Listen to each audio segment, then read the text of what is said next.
Welcome to Super Fast Study with Vishal Raj.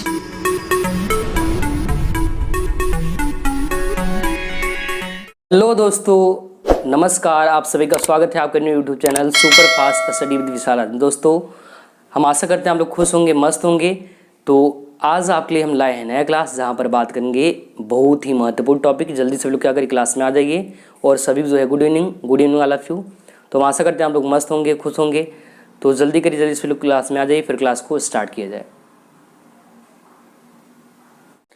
तो दोस्तों, इस क्लास को स्टार्ट करते हैं। एक मोटी सा जो आपको ऊर्जावान बनाएगा, तो आप लोगों को ध्यान सुनना है और अपने ध्यान में उतार लेना है। तो दोस्तों, आप लोग ध्यान सुनिएगा, ठीक है।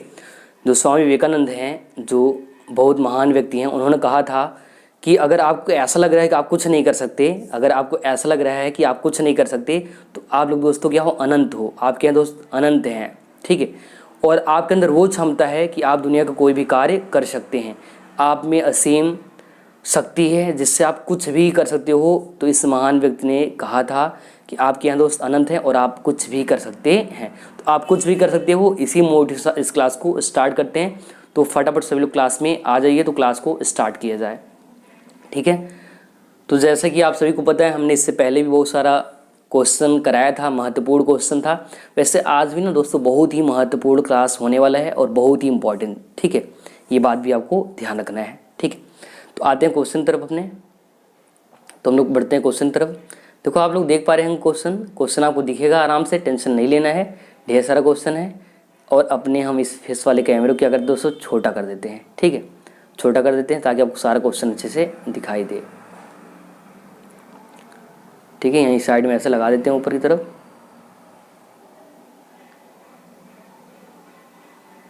चलो, हो गया। अब देखो, पहला क्वेश्चन आपको दिख रहा होगा स्क्रीन पे। तो ये सारे क्वेश्चन कैसे हैं, इंपॉर्टेंट है, ये बात आपको ध्यान रखना है। कैसा क्वेश्चन दोस्त, बहुत इंपॉर्टेंट क्वेश्चन है, ये बात आपको ध्यान रखना है, ठीक है। थोड़ा क्वेश्चन को बड़ा कर लेते हैं ताकि आपको दिखे अच्छे से। देखो, आप देख पा रहे हो कि पहला क्वेश्चन है, क्या लिखा है, किसी क्या धारावाही चालक के कारण उत्पन्न जो है, किसी जो धारावाही चालक होता है उसके कारण उत्पन्न चुंबकीय क्षेत्र के संबंध में बायो सेवर्ट का नियम लिखना है। दूसरे में बोला है दोस्तों, एम्पेयर का परिपथी नियम क्या है और इसकी सहायता से क्या करना है दोस्त, इसकी सहायता से करना है आप लोगों को धारावाही प्रणाली के अंदर क्या अक्ष पर उत्पन्न चुंबकीय क्षेत्र का सूत्र लिखना है। अगला क्वेश्चन है, दो समांतर धारावाही लंबे चालकों के बीच चुंबकीय बल निकालना है और साथ में एम्पेयर का परिभाषा भी लिखना है।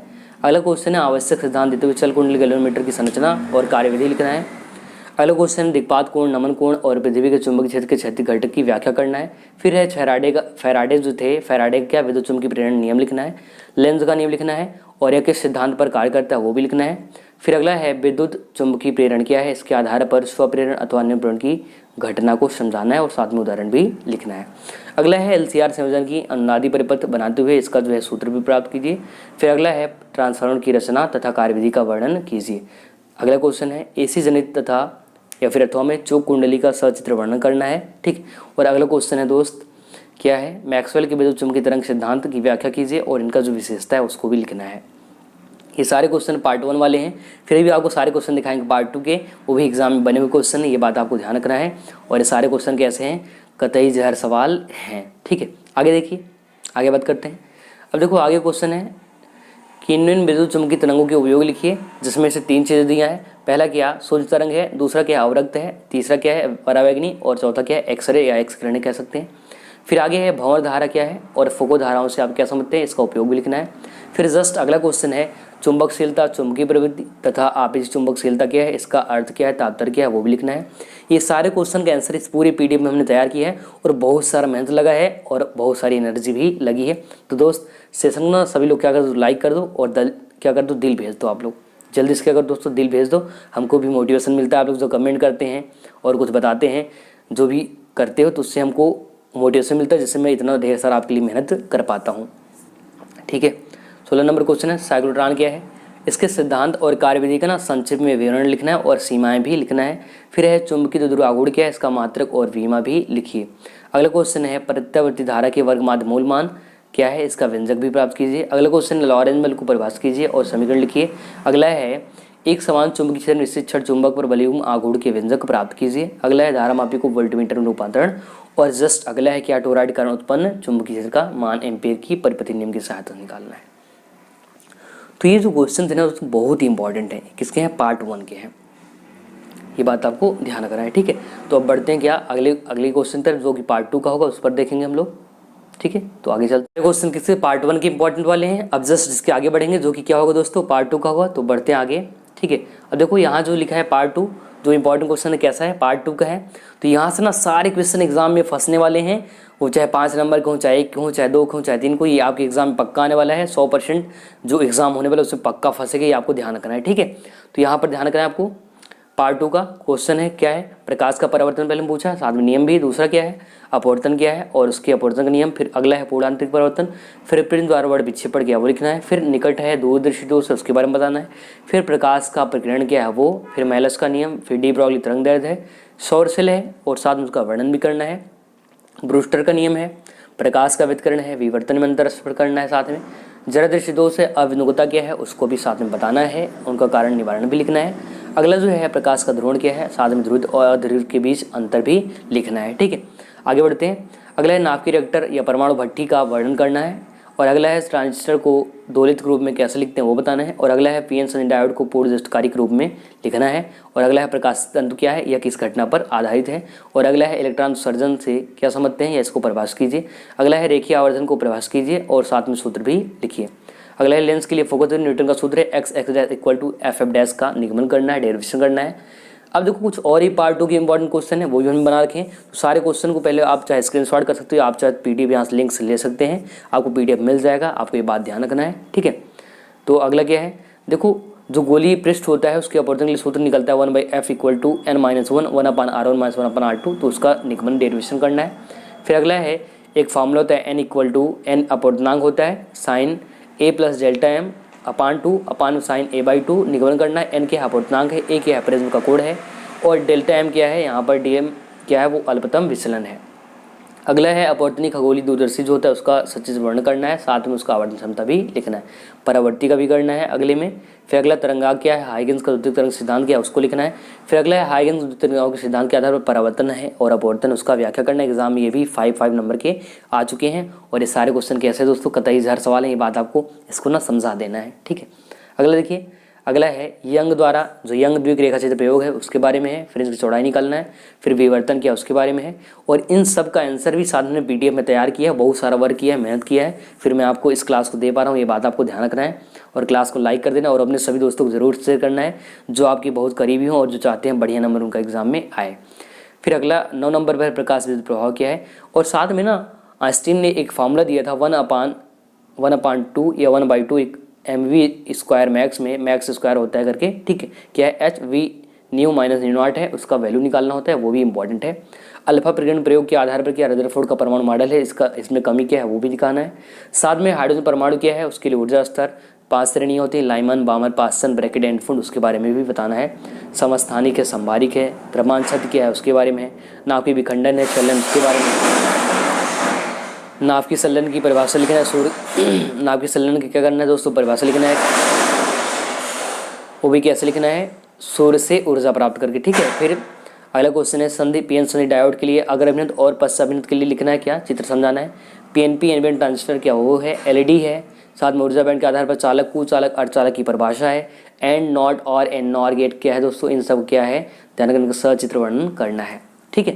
तो अब बढ़ते हैं आंसर की तरफ, तो आ जाओ एक बार क्वेश्चन फिर से दिखा देते हैं, ध्यान से देख लो।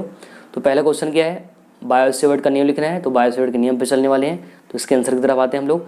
सारा कुछ हमने यहाँ कंटेंट पूरा तैयार कर रखा है, पूरा का पूरा लिखा है, पूरा बनाया हुआ है, आपको ध्यान रखना है, बहुत सारा इसमें मेहनत करना पड़ा है, ठीक है। तो अब देखो यहाँ पर है ना पहला क्वेश्चन और इसका आंसर भी कि धारावाहिक चालककरण उत्पन्न किया चुंबकीय क्षेत्र या बायो-सेवर्ट का नियम लिखना है, और उसको आप देखो ध्यान से और समझो भी दोस्तों। जल्दी से अगर आंसर की तरफ आ जाओ, अब जो है हम लोग चलते हैं आंसर की ओर, ठीक है।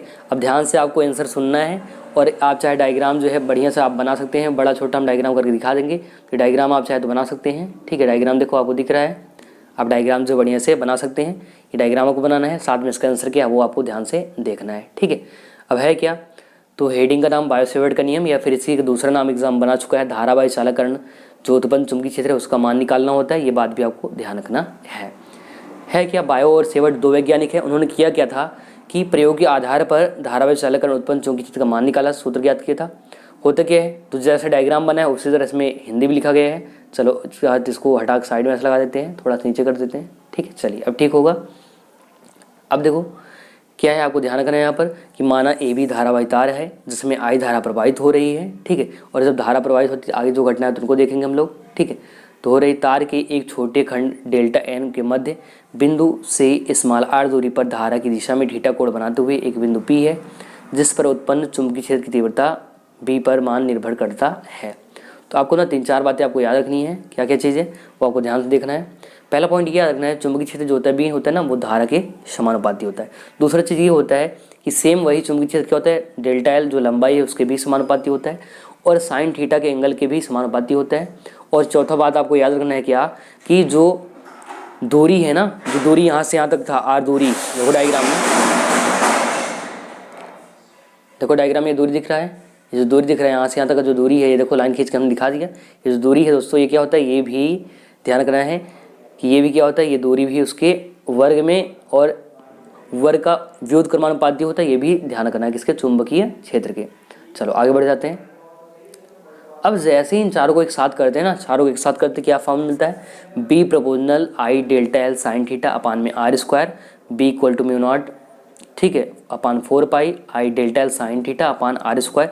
ये फार्मूला जो होता है ना, यही क्या है, बायोसेवर्ट का फार्मूला है, ये भी आपको ध्यान रखना है। म्यू नॉट अपान 4 पाई जो मिलता है ना, इसका वैल्यू होता है और ये क्या है दोस्तों, ये कांस्टेंट है, एक नियतांक है, ये भी ना आपको ध्यान रखना है, ठीक है। चलो आगे देखो, तो आगे आ जाओ। आगे क्या है, इसका वैल्यू होता है म्यू नॉट का 4 पाई 10⁻⁷ या फिर म्यू नॉट अपान 4 पाई यहाँ लिख सकते हैं 10⁻⁷। मात्रक होता है इसका बी का न्यूटन प्रति एम्पेयर स्क्वायर या फिर इसका जो वी बनता है, ठीक है, ML/T-2 A-2, ठीक है। अब देखो ये पहला क्वेश्चन हो गया था, देखो एक बार रिपीट करके दिखा देते हैं यहाँ से पहले पेज पर। तो पहला था बायोसेवर्ट नियम, वो उसकी कहानी खत्म हो गई, ठीक है। दूसरे पास एम्पेयर के परिपथी नियम, ये भी एग्जाम बन चुका है, ठीक है। तो एम्पेयर के परिपथी नियम में क्या है, अपना ध्यान से इसको देखना है, ठीक है।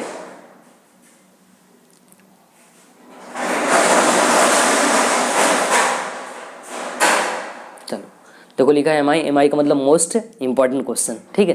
तो यहाँ पर आपको ध्यान रखना है ये बात कि एम्पेयर का परिपथी नियम क्या है, डायग्राम आपको खींच लेना है एंड ये बहुत इंपॉर्टेंट है। तो एम्पेयर का परिपथी नियम हेडिंग है, चुंबकत्व में एम्पेयर का परिपथी नियम स्थिर वैद्युति में गॉस के नियम, जैसा गॉस का नियम था ना उधर, वैसे इधर एम्पेयर का नियम भी होता है, ये भी आपको ध्यान रखना है। साथ में याद रखना है कि एम्पेयर का नियम क्या है, तो एम्पेयर का परिपथी नियम ये है कि किसी बंद परिपथ के अंदिश चुंबकीय क्षेत्र के रेखीय समाकलन का मान जो होता है उस पथ से घिरे पृष्ठ से गुजरने वाली धारा का मान म्यू नॉट का गुना होता है। मतलब फॉर्मूला होता है integration vector B dot D L equal to mu naught I. यहाँ पर बी क्या है दोस्तों, यहाँ पर हमने लिख रखा है पूरा, बी है चुंबकीय क्षेत्र, जबकि डी एल क्या है, लंबाई है, और म्यू नॉट चुंबकशीलता है, और आई क्या है, विद्युत धारा। ये फॉर्मूला लिखेंगे, यही जो फार्मूला मिलता है ना दोस्तों, यही क्या एम्पेयर का परिपथी नियम है। इतना छोटा सा इतू सा फार्मूला है, ये आपको ध्यान रखना है। और इसका परिभाषा भी इस नियम अनुसार किसी बंद परिपथ, देखो दिखा देते हैं लिख करके, यहाँ देखो ये दिख पा रहा है, यहाँ पर ये पूरा दिख रहा है ये वाला लाइन, ठीक है। तो यही क्या है, इतना सा जो है इसका परिभाषा है, ये भी आपको ध्यान रखना है, ठीक है। कि किसी जो है बंद परिपथ के समाकलन का जो मान होता है, बंद परिपथ के रेखीय समाकलन का मान उस पथ से घिरे, क्या होता है दोस्तों, उस पथ से घिरे जो पृष्ठ से गुजरने वाली धारा है और जो चुंबकशीलता म्यू नॉट उसके गुना होता है। फॉर्म लिख देना है और इतना करेंगे तो आपको जो 2 नंबर मिल जाएगा। और जो है किसी आगे देखिए, किसी जो है बंद पृष्ठ के चुंबकीय क्षेत्र का रेखीय समाकलन चुंबकशीलता और धारा का गुणनफल के बराबर होता है। ये भी परिभाषा आप लिख सकते हैं, नोट कर सकते हैं, ये भी आपको ध्यान रखना है, ठीक है। चलो आगे देखते हैं और आगे बढ़ते हैं। देखो इसका उत्पत्ति कैसे होता है वो भी हमने कर रखा है, ठीक है। तो आपको डायग्राम देखना है पहले,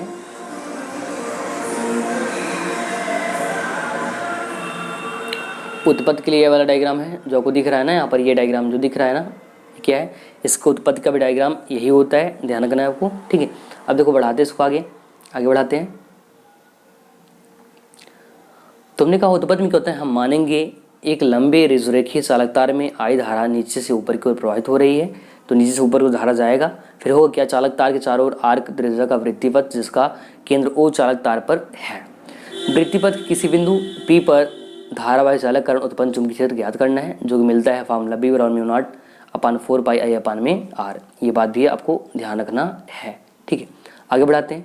तो चुंबकीय क्षेत्र की तीव्रता वृत्तीय पथ के स्पर्श रेखीय है और संपूर्ण वृत्तीय पथ को अनंत सूक्ष्म लंबाई dl खंडों में विभाजित करे तो प्रत्येक बिंदु पर सदिश dl वेक्टर b एक सदिश दिशा में होंगे, जिससे वैल्यू जब निकालते हैं ना दोस्तों तो यहाँ पर आता है क्या, वेक्टर b dl किस में आता है, इंटीग्रेशन फॉर्म में। जैसे ही वेक्टर और ये हटाते हैं डॉट तो वहाँ से cos थीटा बनता है। अगर 0 डिग्री रखते हैं तो cos 0 का मान 1 होता है, ध्यान रखना है। और जब 1 होता है तो आगे बढ़ाते हैं तो वैल्यू आता है B D L equal to क्या, b, और डी एल का वैल्यू होता है क्या आता है, डी एल का वैल्यू होता है 2πr। अब यहाँ से होता क्या है, जो B D L vector form में है b इंटू 2πr है, इसका जैसे ही वैल्यू रखते हैं तो यहाँ मिल जाता है क्या, 2πr से 2πr कैंसिल मिलता है तो मिल जाता है vector B D L equal to mu naught I. और यही क्या है, यही एम्पेयर का पर्वतीय नियम है। ठीक है, अब देखो अगर आगे बात करें तो एम्पेयर के पर्वतीय नियम से ना एक और डेरिवेशन होता है ऐसे सेम, तो डेरिवेशन में यहाँ पर करके दिखा रखा है तो आपको जो है आराम से देख लेना है। ठीक है, ये चीज़ आपको ध्यान रखना है, जो आपको फार्मूला दिख रहा है ये। ठीक है, आप चाहे इसका स्क्रीनशॉट कर सकते हैं या फिर आपको पीडीएफ मिल जाएगा, ध्यान रखना है, आपको टेंशन नहीं लेना है। चलो आगे बढ़ते हैं। अब देखो परिनालिका के भीतर अगर चुंबकीय क्षेत्र निकालना है तो उसके लिए जो आपको यहाँ पर दिख रहा है ना, इसी से होता है, ये भी आपको ना ध्यान रखना है। ठीक है, तो होता क्या है, परिनालिका का मतलब क्या है, ये एक बहुत बड़ा लंबा तार होता है जिसको जो है पाइप की तरह मोड़ कर बनाते हैं, वही कहलाता है क्या, परिनालिका। स्प्रिंग के समान ये दिखाई देता है। ठीक है, परिनालिका में धारा भेजते हैं तो आपको एक बात रखना, जो परिनालिका के भीतर होता है उसमें b का मान होता है, जबकि बाहर की ओर शून्य होता है, ये भी आपको ध्यान रखना है। ठीक है, चलिए हमने कहा परिनालिका क्या है, इस कारण एग्जाम में 5 नंबर का आ चुका है। तो देखो इन सब चीज़ों को हमने ऑलरेडी मैंने वीडियो में जो है पढ़ा रखा है, ऑलरेडी आपको बहुत सारा क्लास मिल जाएगा, तो वो हमने पहले से ही पढ़ा रखा है। ये हमने पीडीएफ तैयार किया एग्जाम के लिए ताकि एक बार रिवीजन हो जाए और आपके एग्जाम बन जाए। तो आप जैसे देख पा रहे हो ये आपका पूरा का पूरा एग्जाम बनने वाला क्वेश्चन है, ये ध्यान रखना है। ठीक है, आगे बढ़ाते हैं। अब देखिए तो ये आपको डायग्राम बना लेना है, जो कि आपको एल दिख रहा है अंदर और ABCD इनका नाम है, ध्यान रखना है। जो आपको तार दिख रहे हैं और परिनालिका है, परिनालिका बाहर भाग 0 हो जाएगा, अंदर वैल्यू होता है। चलिए आगे चलते हैं। आगे देखिए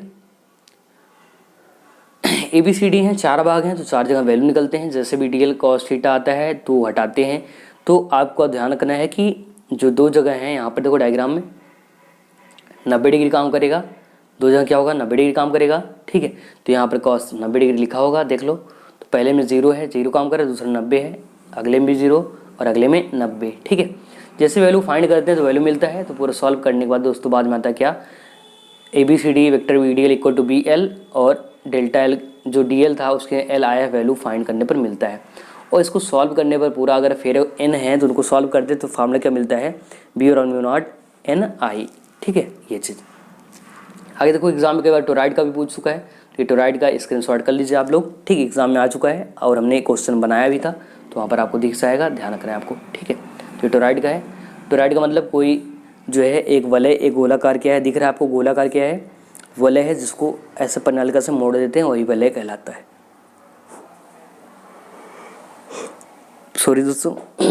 ठीक है, चलिए आगे चलते हैं।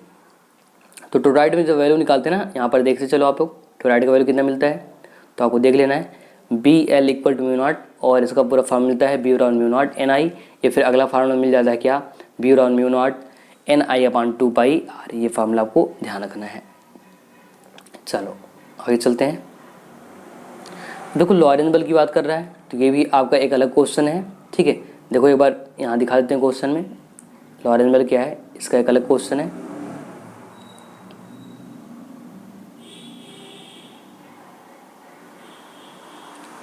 तो लॉरेंज बल की बात करेंगे तो देखो क्वेश्चन में कहीं ना कहीं दिखेगा लॉरेंज बल, आपको ध्यान से, हाँ ये देखिए 19 नंबर क्वेश्चन पर लॉरेंज बल को परिभाषित करना है और समीकरण लिखना है। तो यहाँ पर लॉरेंज बल की बात करते हैं। ठीक है, चलिए आते हैं। आपको याद रखना इस पीडीएफ से पक्का क्वेश्चन फंसने वाला है। ठीक है, तो अब बात करते हैं लॉरेंज बल की। ठीक है, चलो लॉरेंज बल पे आते हैं। तो अब बात करते हैं लॉरेंज बल की। ठीक है, ध्यान रखना है आपको। अब लॉरेंज बल क्या है, ध्यान से आपको सुनना है और अपने दिमाग में सेट कर लेना है, एग्जाम खोपड़ी में छेद भी करना है आप लोगों को, तो ये बात आपको ध्यान रखना है दोस्तों। ठीक है, तो देखो लॉरेंज बल पर ध्यान देते हैं। तो इसका दूसरा नाम भी है एक समान चुंबकीय क्षेत्र में गतिमान आवेश पर बल, या फिर इसी का दूसरा नाम क्या है, लॉरेंस बल, जो एग्जाम में आ चुका है, ध्यान रखना है। तो इसका परिभाषा क्या है, ध्यान रखना है, जब कोई आवेशित कण किसी चुंबकीय क्षेत्र में गति करता है तो उसके चारों ओर ना दोस्तों क्या होता है, एक चुंबकीय बल कार्य करने लगता है, और वही बल दोस्त क्या कहलाता है, लॉरेंस बल कहलाता है, जिसकी जो दिशा है वो क्या होती है दोस्तों, चुंबकीय क्षेत्र और जो है आवेशित कण के वेग की दिशा के लंबवत होता है। ये बात भी आपको ध्यान रखना है। उन्होंने कहा माना वी चुंबकीय क्षेत्र में प्लस क्यों आवेश वी वेग से थीटा कोण पर गति कर रहा है, तो इस कोण पर कार्य करने वाला लॉरेंस बल जो है एफ बराबर क्यों वी भी साइन थीटा होता है। साइन थीटा को अगर हटाना है तो आप लिख सकते हैं क्या, एफ इक्वल टू क्यों और वेक्टर वी इंटू बी। यहाँ से एंगल भी लगा सकते हैं, अगर 0 डिग्री लगाएंगे तो साइन 0 मान आएगा, 0 होता है, 0 हो जाएगा, चूर चूर हो जाएगा, 0 से टकराएगा, ठीक है, ये भी ध्यान रखना है। एंड आगे देखिए आप, आगे देखिए दोस्त, आगे क्या है, अगर 90 डिग्री लेते हैं तो मैक्सिमम वैल्यू आता है एफ बराबर क्या, क्यू वी बी, और वही जो है अगर जो है आवेश कण गति ना करे तो वैल्यू शून्य हो जाता है, ये भी आपको ध्यान रखना है, ठीक है। तो ये था क्या, लॉरेंस बल। और अगर इसके फार्मूले की बात करें तो हमने कहा अगर यदि क्यों आवेश ऐसे स्थान में गतिमान करता है जहाँ पर चुंबकीय क्षेत्र विद्युत क्षेत्र जो है ई है और चुंबकीय क्षेत्र दोनों विद्यमान हो, उपस्थित हो, तो कण पर कार्य करने वाला बल क्या होता है, F E equal to Q E होता है। यहाँ से जो वैल्यू निकलता है ना दोस्त, F equal to F E plus F M. F E का मान क्या है, ध्यान रखना है आपको, वो है ई बराबर क्या, क्यू ई एफ अपान क्यू होता है, वहाँ से वैल्यू निकलता है क्यू ई, और एफ एम का वैल्यू क्या, Q into V into B.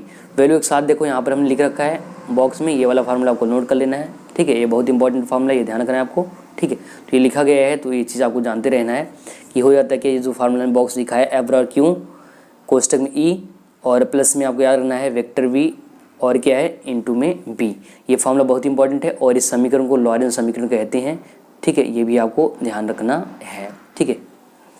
ये जो दो समीकरण है ना, इस समीकरण को क्या बोलते हैं, लॉरेंस समीकरण कहते हैं, ये भी आपको जानते रहना है, ठीक है। चलिए अगले क्वेश्चन की तरफ चलते हैं। अब क्या है, दो समांतर धारावाही चालक के बीच बल, तो आ जाओ थोड़ा सा इधर स्टार्टिंग क्वेश्चन में आ जाओ, ठीक है, क्वेश्चन में आ जाते हैं।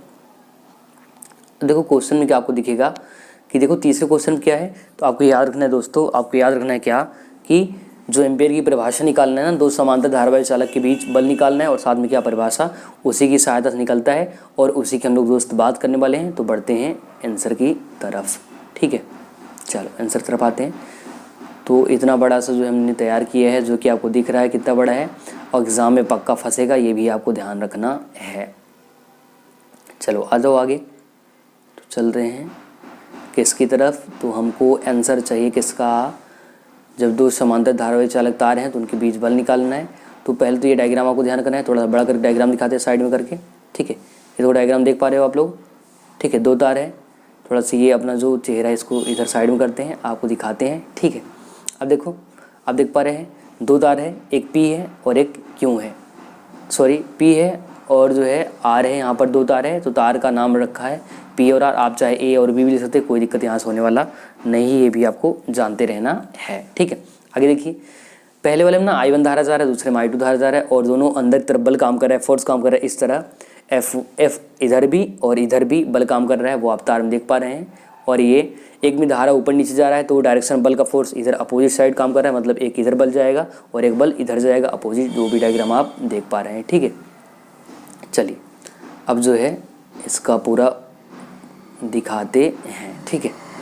तो यहाँ देखिए थोड़ा सा बड़ा कर देते हैं और ये अपना चेहरा भी साइड में लगा देते हैं, ठीक है। चलो अब देखो हेडिंग का नाम क्या है, तो आप थोड़ा देख लीजिए यहाँ से ध्यान से। हेडिंग का नाम है दो समांतर धारावाही तारों के बीच चुंबकीय बल, या फिर यहाँ इस निकालना है क्या, एम्पेयर का परिभाषा निकालना है। तो अब जो है इसका हिंदी ध्यान देखते चलो। माना दो तार है, हमने कहा था ना दो तार है, तो दो तार है और तार का नाम भी रखा है, तार क्या है पी क्यू है और दूसरा तार क्या है आर एस है। तो तार का नाम आपको ध्यान रखना है पी क्यू और आर एस। किस दूरी पर है, स्मॉल आर दूरी पर जुड़े हुए हैं, और धारा जा रहा है, धारा प्रवाहित हो रहा है, एक में I1 जा रहा है, दूसरे में I2 जा रहा है, वो भी ध्यान रखना है। और एक दूसरे को क्या करते हैं, फोर्स लगाते हैं, बल लगाते हैं, वो भी आपको जानते रहना है, ठीक है। तार पी क्यू, धाराकरण आर एस की ओर बिंदु पर चुंबकीय क्षेत्र निकालना है। तो B1 का वैल्यू आता है क्या, म्यू0 I1 और अपान में 2 पाई R। वही तार आर एस एल लंबाई होता है, तो यहाँ पर काम करता है एफ बराबर IBL साइन थीटा, तो वहाँ से वैल्यू हो जाता है क्या, एफ बराबर I2 B1 L sine theta. B1 को वैल्यू रखते हैं यहाँ पर, तो जैसे ही यहाँ पर वैल्यू रखा गया, देखो ये जो B1 है इसका वैल्यू हमने यहाँ पर रखा है, इस जगह रखा है, तो जैसे ही इस जगह रखा है दोस्तों, तो हुआ क्या, हो गया F equal to I2 into mu naught I1 upon 2πr into में L, और साथ में अगर 90 डिग्री है तो 90 डिग्री का साइन का वैल्यू साइन 90 का मान 1, आप यहाँ बॉक्स में देख पा रहे हैं, ठीक है, ये लिखा है अंदर साइड में। और ध्यान रखना है फार्मूला सॉल्व कर मिलता है F equal to I2 into mu naught I1 upon 2πr into L into 1, 90 degree का मान 1 हो जाएगा। तो यहाँ से क्या बन जाएगा, वैल्यू मिल जाएगा तार की प्रति लंबाई पर मिलता है F अपान L, L को इधर गुणे में उधर भेज देंगे भाग में चला जाएगा, तो वैल्यू मिलता है F upon L equal to mu naught upon 2π I1 I2 upon में R। और ये फार्मूला बहुत ही इंपॉर्टेंट है, एग्जाम में आएगा तो 5 नंबर आपको ध्यान देना है, 5 नंबर देने वाला है, और ये कतई ज़र सवाल है, और आपको एग्जाम खोपड़ी में छेद करना है, ये भी आपको ध्यान रखना है। चलो बढ़ते आगे। अगर देखो इनका जो फोर्स था बल का जो फोर्स है, अगर डायरेक्शन सेम डायरेक्शन है, धारा का सेम डायरेक्शन है, तो डायरेक्शन आकर्षण बल काम करेगा। वही धारा एक इधर जा रहा है, एक इधर आ रहा है, एक ऊपर जा रहा है, एक नीचे जा रहा है, इस कंडीशन में प्रतिकर्षण बल काम करता है। यहाँ लिख रखा है तार PQ और RS, यदि धारा की दिशा विपरीत हो तो इनके बीच प्रतिकर्षण बल काम करता है, ठीक है। और यहाँ देखो मैक्सवेल के छोटे पेज के नियम से इसकी दिशा निकाल रखे हैं, फ्लेमिंग से भी निकाल सकते हैं। तो F की दिशा निकालते हैं, तो F upon L equal to mu naught upon 2π into I square upon R मिलता है, जो कि I1 I2 बराबर क्या है, 1 है, ये भी आपको ध्यान रखना है। और यहाँ से दोस्त एम्पेयर की परिभाषा मिलता है, एग्जाम में पूछ लिया है तो आपको लिख देना है कि एम्पेयर की परिभाषा, यदि समांतर धारावाही तारों में विद्युत धाराएं क्रमशः I1 व I2 हो तो तारों के बीच प्रत्येक तार की लंबाई पर लगने वाला बल F1L equal to mu naught upon 2π I1 I2 upon R होता है। और या फिर यही परिभाषा आप लिख सकते हैं क्या, F upon L equal to 2 into 10⁻⁷ या 4π इंटू 10⁻⁷ इंटू 1 इंटू 2π इंटू 1। और यहीं से 2π से 2π कैंसिल हो जाता है और यहाँ 2 बचता है, तो वैल्यू आता है प्रति एकांक लंबाई पर कितना, F equal to 2 into 10⁻⁷ newton. अर्थात 1 एम्पियर, ध्यान रखना परिभाषा यहाँ से बन रहा है, 1 एम्पियर वह विद्युत धारा है जो हवाई निर्वात में 1 मीटर की दूरी पर रखे लंबे दो सीधे व समांतर धारावाही तारों में प्रवाहित जो तार है उसमें जो धारा प्रवाहित होती है होने पर प्रत्येक तार की 1 मीटर लंबाई पर 2 इंटू 10⁻⁷ मीटर का जो है न्यूटन का जो है फोर्स काम करता है, उत्पन्न करती है। तो यहाँ तक था दोस्त, क्या था यहाँ तक था जो आपको ध्यान रखना है, दो समांतर तार और एम्पियर की परिभाषा थी वो यहीं तक की थी। अब देखो आपको साइक्लोट्रॉन दिख रहा है, तो साइक्लोट्रॉन भी एग्जाम में आ चुका है, तो आप चाहे इसका स्क्रीनशॉट कर सकते हैं, एग्जाम में कई बार पूछा है। तो 1934 में 2 साइंटिस्ट थे, लॉरेंज और लिंग्विस्टन ने इसका जो है इसके बारे में इसका खोज किया था, बनाया था। ये करता क्या है, ध्यान रखना है, इसका प्रयोग किया जाता है। तो आविष्करण है, घूमेगा ऐसे, लॉरेंज बल के आधार पर घूमता है, तो उसी से इसका जो है याद रखना बहुत अधिक एनर्जी निकलता है और इसीलिए इसको उपयोग किया जाता है, ये भी आपको ध्यान रखना है। तो इसके बारे में और साथ में देखो इसके बारे में पूरा लिखा हुआ है, ये रहा इसका डायग्राम, ठीक है, ये इसका क्या है डायग्राम है, ये भी आपको ध्यान रखना है। 2 डीज होते हैं, D1 और D2, और ये देखो इसका उपयोग क्या होता है, जो गर्म होकर तापायन उत्पन्न करती है और इसको उसमें भिन्न भिन्न गैसें जैसे हाइड्रोजन है, प्रोटॉन है, ड्यूटेरियम है, न्यूट्रॉन्स आदि जो है होते हैं, मतलब बहुत अधिक एनर्जी देता है। ऐसा घूमेगा, राउंड आवेश घूमेगा, एनर्जी देगा, और इसलिए इसका यूज किया जाता है, ठीक है। अब देखो एक अगला क्वेश्चन है, किलकित कुंडली धारामापी या वेस्टर्न धारामापी, एग्जाम में ये भी कई बार 5 नंबर का बना चुका है। तो ये सारे बड़े क्वेश्चन छोटे क्वेश्चन सबने एक साथ में लिए हैं, तो आपको ना ध्यान से सारे क्वेश्चन देखने हैं, टेंशन नहीं लेने हैं, ठीक है। एग्जाम पूछ चुका और हमने क्वेश्चन स्टार्टिंग दिखाया था, तो इसको भी आपको देख लेना है, ठीक है।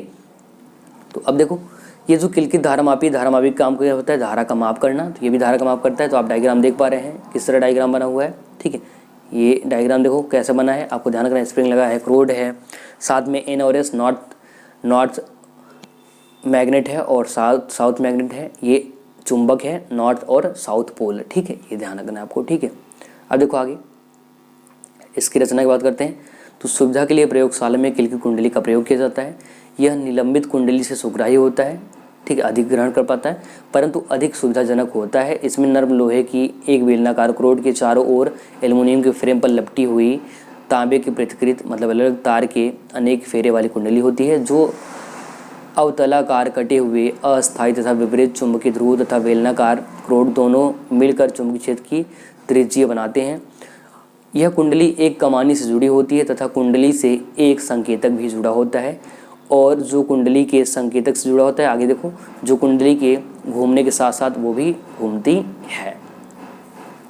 स्केल पर देखो समान दूरी पर क्या बनाए जाते हैं, उनके नंबर्स लिखे होते हैं, जैसे मान लो पटरी में होता है 1 2 3 4, उस तरह से 10 20 30 ऐसा करके बना होता है, ये भी आपको ध्यान रखना है, ठीक है। और जो केंद्र होता है उस पर 0 लिखा होता है, केंद्र पर 0 होता है, ये भी आपको ध्यान रखना है। इसलिए धारामापी की टर्मिनलों का धन व ऋण चिन्ह अंकित नहीं करते हैं। इसकी कार्यविधि निलंबित कुंडली धारामापी के समान ही है और यह 10⁻6 एम्पियर तक की धारा पढ़ सकता है, ये भी आपको ध्यान रखना है। ठीक है, चलो एक बार क्वेश्चन को दिखा देते हैं, कहाँ कहाँ था ये क्वेश्चन जो सॉल्व हुआ है। तो पहला का खत्म हो चुका है, बायोसेट हो चुका है, एम्पियर के परिपथ नियम हो गया है, परनाल का भी हो चुका है, लंबा धारावाही तार ये भी हो चुका है, और साथ में जो था चुंबकीय बल एम्पियर के परिभाषा ये भी हो चुका है। अब देखो चल कुंडली कैलोमीटर तो ये भी हो चुका है। अब बात करेंगे दिक्पात कोण, नमन कोण की, पृथ्वी के चुंबकीय घटक की, और ये सारी चीज़ ना मैंने ऑलरेडी आपको पढ़ा रखा है, बस यहाँ पर पीडीएफ में रिवीजन के लिए आपको दिखा रहे हैं और आपको रिवीजन के लिए पीडीएफ प्रोवाइड करेंगे। फिर अगला क्वेश्चन हम देखेंगे फैराडे का वैद्युत चुंबकीय प्रेरण और लेंस का नियम देखेंगे और किस संरक्षण पर यह काम करते हैं भी देखेंगे। फिर चुंबकीय प्रेरण है, इसके आधार पर स्वप्रेरण अनुप्रेरण की परिघटना है वो भी देखना है, LCR है, ट्रांसफार्मर, ये सब भी देखना है। तो आते हैं आंसर की तरफ।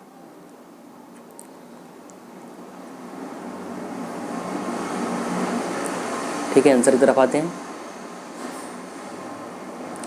तो ये हो चुका है, यहाँ तक हो गया।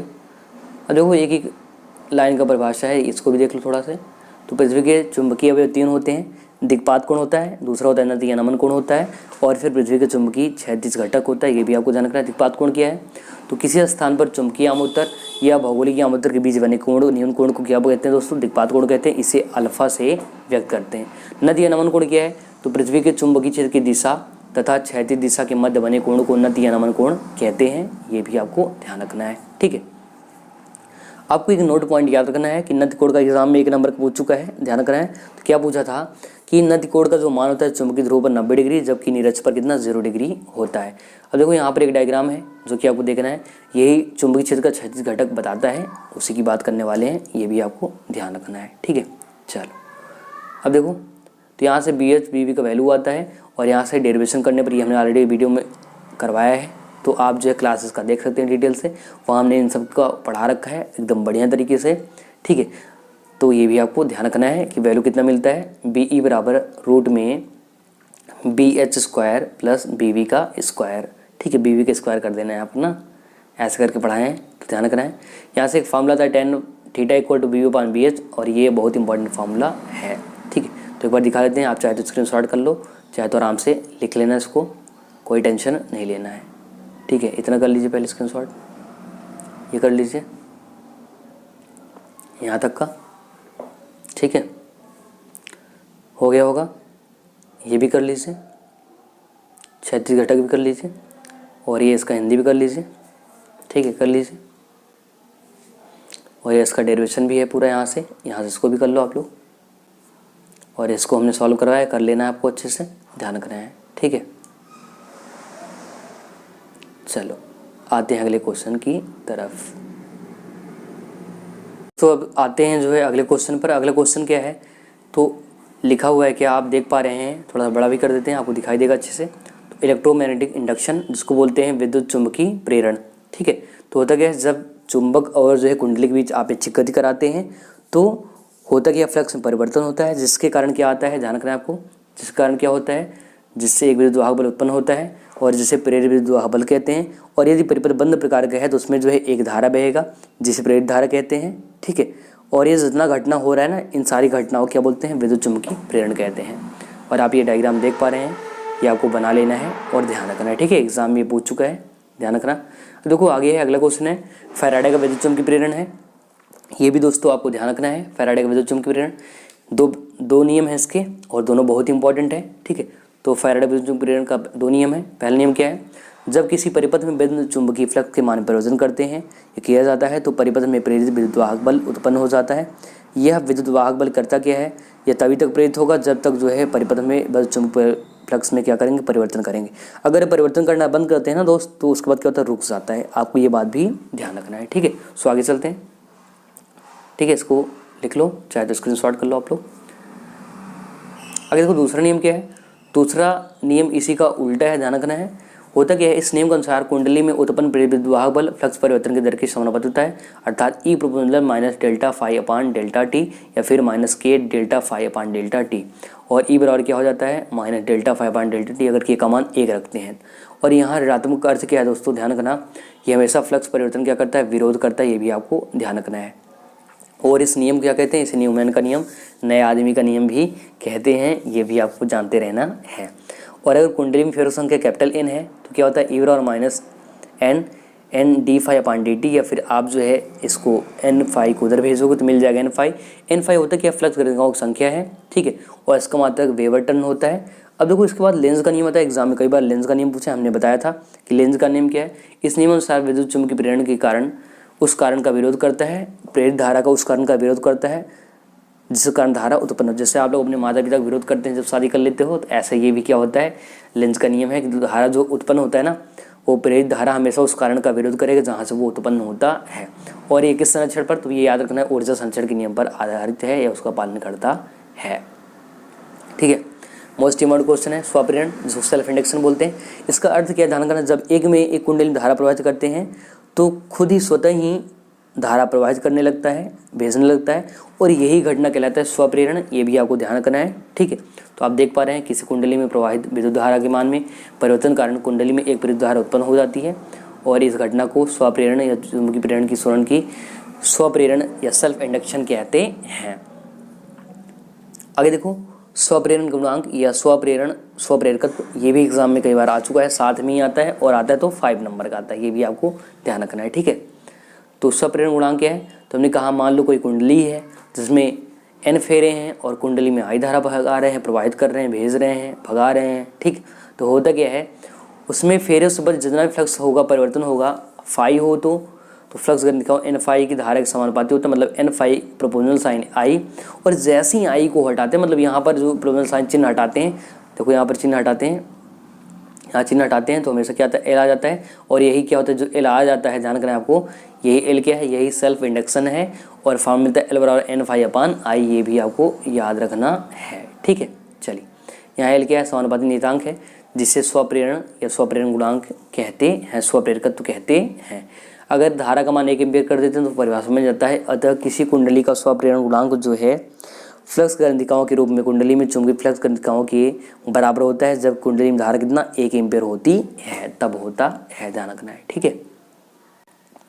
इसका डेरिवेशन भी कर सकते हैं आप लोग आगे।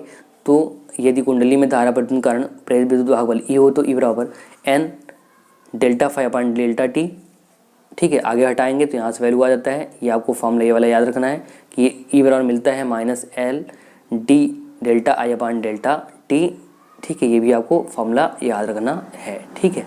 चलो आगे देखो, ठीक है। इसका मात्रक याद रखना है, पहला नंबर तो इसका मात्रक क्या होता है, हेनरी या वोल्ट सेकेंड प्रति एम्पियर होता है। वीमा क्या होता है, ml2 t-2 और a-2 होता है, ठीक है। अन्योन्य प्रेरण इसी के उल्टा होता है, मतलब एक कुंडली में धारा भेजेंगे, स्वप्रेरण मतलब खुद से धारा प्रवाहित करें, अन्योन्य प्रेरण मतलब दो कुंडलियाँ होंगी, एक में धारा भेजेंगे, दूसरे में अपने आप भागेगा, जैसे कि आप यहाँ डायग्राम देख पा रहे हैं। तो ये क्या है, अन्योन्य प्रेरण के सिद्धांत पर आधारित है, कार्य करता है, ये भी आपको जानते रहना। दो समीप कुंडली रखते हैं, लिखा है यहाँ पर, देखो पढ़ रहे हैं, ध्यान सुनना है। यदि हम दो कुंडली को समीप रख कर किसी एक कुंडली में धारा प्रवाहित करें या धारा के मान में परिवर्तन करें तो दूसरी कुंडली में एक विद्युत धारा प्रवाहित होता है, विद्युत वाहक बल उत्पन्न होता है, और इस घटना को अन्योन्य प्रेरण की घटना कहते हैं, ठीक है। अब देखो इसी का उल्टा जो है बोला है, पहली कुंडली को प्राथमिक, दूसरी कुंडली क्या बोलते हैं, द्वितीय कुंडली कहते हैं, ये भी आपको ध्यान रखना है। अब इसका फॉर्मूला क्या मिलता है, तो आप देख पा रहे हैं, अगर पहले में I1 धारा भेजेंगे, दूसरे में I2 धारा भेजेंगे, और पहले में फेर संख्या N1 होगा, दूसरे में N2 होगा, तो फॉर्मूला मिलता क्या, N2 φ2 प्रोपोर्शनल I1, और इसको हटाते हैं M आता है, M ही कहलाता है म्यूचुअल इंडक्शन, या M क्या है, एक समानुपाती नियतांक है, और इसे ही, और ये फॉर्मूला लिख लेना आपको ये वाला, ठीक है। और इसे क्या कहते हैं दोस्तों, इसे ही कहते हैं अन्योन्य प्रेरण गुणांक कहते हैं, M को म्यूचुअल इंडक्शन कहते हैं, ये भी आपको ध्यान रखना है, ठीक है। चलो यहाँ तक का नोट कर लो जल्दी से, यहाँ तक कर लो आप लोग, स्क्रीनशॉट कर लो, बाकी आपको PDF मिल जाएगा, टेंशन लेने की जरूरत नहीं है, ठीक है। फिर उसी तरह सेम डेरिवेशन का भी किया गया है, जैसे उसका डेरिवेशन हुआ था, SS का भी डेरिवेशन होता है। तो फॉर्मूला आपको याद रखना लास्ट में, ई बराबर मिलता है -m डेल्टा I1 अपान डेल्टा t, ठीक है। ये भी आपको याद रखना है। मात्रक जैसे उसका हेनरी था, इसका भी हेनरी होता है, और इसका वीमा सेम होता है जैसे स्वप्रेरण का था। तो ml2 t-2 a-2, जबकि मात्रक हेनरी होता है। अब देखो ईडी करंट की बात करेंगे, ईडी करंट की ध्यान रखना है, करंट की बात करना है। ईडी करंट को चाहे उसको भंवर धारा भी कहते हैं। होता क्या है, जब किसी बंद परिपथ में बंद चुंबकीय फ्लक्स में परिवर्तन करते हैं तो उसमें ना एक प्रेरित धारा उत्पन्न होता है और वो जल के समान क्या चक्करदार होता है। देखो बढ़ाते हैं आगे, जल समान क्या होता है, जल के समान क्या होता है, उत्पन्न भंवर धारा के समान चक्करदार होता है। तो जैसे जल में भंवर आयस्क होता है वैसे ये भी होता है, इसलिए इसको क्या कहते हैं, भंवर धारा कहते हैं, या फिर इसे फोको धारा कहते हैं, क्योंकि फोको नाम वैज्ञानिक ने बताया था। कब बताया था, सन 1885 में बताया था। यहाँ पर गलती से 95 लिखा है, तो सन से नहीं मतलब है, आपको ध्यान रखना, बताया था, इसलिए इसको फोको धारा भी कहते हैं। इसका यूज कहाँ है, जिसका देखो 3-4 यूज है, आपको दिख रहा है। तो रेलगाड़ी का जो ब्रेक होता है, जो रुकता है, वहाँ भी भंवर धारा ऐसे राउंड चलता है तो वहाँ पर काम करता है। दूसरा विद्युत मोटर जो है वहाँ भी काम करता है। भट्टी है प्रेरण, ऐसा वाला भट्टी नहीं, आग वाला जो प्रेरण होता है, ध्यान रखना, लाइट वाला भट्टा, ठीक है, तो उसमें, और साथ में अवमंदन में या डैम्पिंग इसको बोलते हैं, उसमें भी इसका यूज होता है, ठीक है, ये भी आपको याद रखना है। अब देखो अगला क्वेश्चन है एलसीआर वाला। हमने कहा था बहुत सारा क्वेश्चन है और आज हमने बहुत सारा चीज़ तैयार की है और आपको आराम से मन लगा के पढ़ाएंगे, टेंशन नहीं लेना है, पूरा का पूरा ध्यान सुनना है। एलसीआर सर्किट की बात कर रहे हैं और एग्जाम में कई बार आया है और हमने इसको अलग से वीडियो में भी पढ़ा रखा है, आपको ध्यान रखना है। यहाँ पर हम लोग केवल रिवीजन कर रहे हैं और वो भी केवल आराम से, और आपको सारी चीज़ें देखनी है, ठीक है। तो अब देखो एलसीआर सर्किट, तो वेन सर्किट, ठीक है, कैसे कंटेंट करते हैं, जोड़ते हैं, श्रेणी क्रम जोड़ते हैं, इसको एलसीआर को, एल क्या है, एल को बोलते हैं स्वप्रेरण, हमने बताया था ना, सेल्फ इंडक्शन है। जबकि सी की बात करें इसको कैपेसिटेंस बोलते हैं, धारिता बोलते हैं या संधारित्र कहते हैं, और आर की बात करें रेजिस्टेंस मतलब प्रतिरोध कहते हैं। तो जब परिपथ में देखो डायग्राम को देखना है, V L V C V R, तो यहाँ पर एल है और फिर सी है फिर आर है, ठीक है। तो जब परिपथ में प्रेरकत्व एल, धारिता सी और प्रतिरोध आर जो है किस क्रम में, श्रेणी क्रम में जुड़े होते हैं, तो प्रेरकत्व एल के सिरे ऊपर उत्पन्न विभवांतर वी एल, धारा आई से क्या होता है दोस्त 90 डिग्री या π/2 अग्रगामी होता है। वही धारिता के सिरों पर उत्पन्न विभव या विभवांतर वीसी धारा आई से π/2 पश्चगामी होता है। और प्रतिरोध जो आर है सिरों में उत्पन्न विभवांतर वी आर और धारा आई से समान कला में होंगे, ठीक है, ये भी आपको ध्यान रखना है। अब जैसे इनका परिणाम ही निकालते हैं ना, तो वैल्यू आता है, जैसे आप कर्ण स्क्वायर करते हो, लंब स्क्वायर प्लस आधार स्क्वायर, तो उस तरह इसका वैल्यू मिलता है, जो कि आपको यहाँ पर सॉल्व करके देखो यहाँ पर दिख रहा है वैल्यू, ठीक है। तो आपको ये वैल्यू देख लेना है, ये वाला दिख रहा है इतना, ये तो आपको ध्यान से देखना है यहाँ से, ठीक है। तो देखो यहाँ से वैल्यू क्या मिलता है, वी स्क्वायर बराबर V square V R square plus V L, और यहाँ पर माइनस या फिर डिफरेंस वी सी का स्क्वायर। अभी वी आर बराबर होता है आई आर और वी एल बराबर आई एक्स एल और वी सी बराबर आई एक्स सी होता है, तो हमने वैल्यू रखा, आई कॉमन कर लिया तो बाहर आया आई स्क्वायर, यहाँ से इधर भेज दिया तो मिल गया V square upon I square बराबर क्या, R square plus X L और डिफरेंस एक्स सी का स्क्वायर। जैसे ही ये वर्ग हटाते हैं ना इधर, तो इधर क्या मिल जाता है दोस्त, इधर रूट मिल जाता है, इधर रूट मिल जाता है, ध्यान रखना है। तो रूट मिलता है तो क्या होता है, V upon I equal to क्या, रूट में R square plus XL difference X C का स्क्वायर। फिर यहाँ जेड मिलता है, वी आर की जगह रख सकते हैं जेड, जेड क्या है, ये धारा और जो है विभवांतर करंट आया है, जिसको हम लोग प्रतिबाधा जेड कहते हैं, ध्यान रखना है, और इसका मात्रक ओम होता है। तो जेड बराबर रूट में R square plus XL difference X C का स्क्वायर, या फिर एक्सएल यहाँ रख सकते हैं ओमेगा एल और एक्स यहाँ 1/ओमेगा सी, वही वैल्यू यहाँ पर लिख रखा है। तो ये फार्मूले आपको ध्यान रखने, ये तीनों फार्मूले, मतलब ये छोड़ो, ये याद रखो, ये दोनों कर लेना आपको अच्छे से, ठीक है। चलो आगे देखो, अगर कलांतर यहाँ से निकालते हो तो मिलता क्या है, अगर कलांतर फाई है तो tan फाई बराबर होता क्या है, देखो एल अपान है, एल मतलब लंब है, ए मतलब आधार है, तो लंब को वैल्यू यहाँ से मिल जाता है। देखो डायग्राम में, डायग्राम देखो यहाँ से, डायग्राम दिखाते हैं, ये देखो डायग्राम, तो वी एल और वी सी यहाँ से वी आर और ये सारा वैल्यू मिलता है। तो यहाँ से जब निकालते हैं वैल्यू तो मिल जाता है क्या, लंब क्या है, वी एल माइनस वी सी है, ये डिफरेंस है, और अपान वी आर क्या है, आधार इसका। तो वहाँ से वैल्यू सॉल्व करने पर वी एल की वैल्यू आई एक्स एल और वी सी का आई एक्स सी और वी आर का आई आर। यहाँ से आई कॉमन करते हैं तो आई से आई कैंसिल होता है, मिल जाता है formula tan phi equal to, ये फार्मूला को लिख लेना है जो बॉक्स में है यहाँ पर, ये वाला tan फाई बराबर एक्सएल डिफरेंस एक्स सी अपान में कैपिटल आर, ठीक है। चलो आगे चलते हैं। तो देखो यहाँ से इसकी कंडीशन है कि एक्सएल का मान ज़्यादा होगा तब क्या होगा, एक्स सी का मान ज़्यादा होगा तब क्या होगा। तो अग्रगामी पश्चगामी कंडीशन है, ये भी आपको ध्यान से देख लेना है, ठीक है। चलो तो आप चाहे इसको लिख सकते हो, थोड़ा छोटा करके दिखा देते हैं, तो कर लो इसको। तो मैटर करता है एक्सएल बड़ा है कि एक्सएल बड़ा है, तो उसके कंडीशन होते हैं, ये भी आपको ध्यान रखना है, ठीक है। चलो आगे चलते हैं।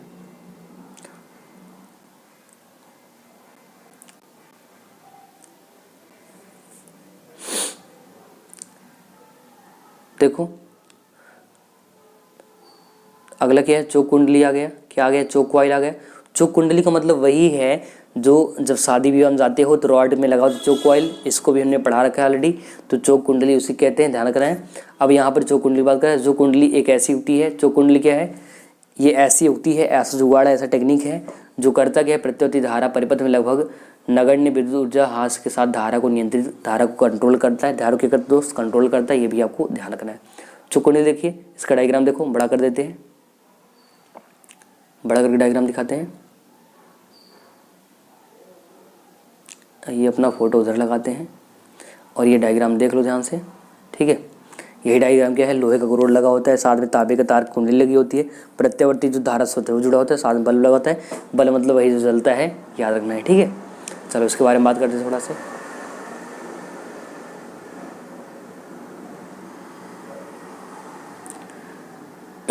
चोक कुंडली उच्च प्रेरकत्व की एक कुंडली होती है जो नरम लोहे की करोड़ पर विद्युत रोधी तांबे के तार को लपेट कर बनाई जाती है। इस कुंडली का प्रतिरोध लगभग शून्य रहता है, परंतु लोहे करोड़ के कारण प्रेरकत्व एल का मान बहुत अधिक होता है। इसका जो प्रतिघात है ओमेगा एल बहुत अधिक होता है, जो परिपथ की प्रतिबाधा का बढ़ा देता है मान, ठीक है। जब इस कुंडली को प्रत्यावर्ती धारा स्रोत में जोड़ते हैं या प्रत्यावर्ती प्रवाहित धारा की जाती है तो कुंडली के अंदर क्या होता है, स्वप्रेरण उत्पन्न होता है जो कि विद्युत वाहक बल उत्पन्न कर देता है और ये प्रत्यावर्ती धारा का सदैव विरोध करता है और यह प्रत्यावर्ती धारा का मान कम कर देता है, ठीक है। तो आपको इतना इसके बारे में याद रखना है और जानते रहना है, ठीक है।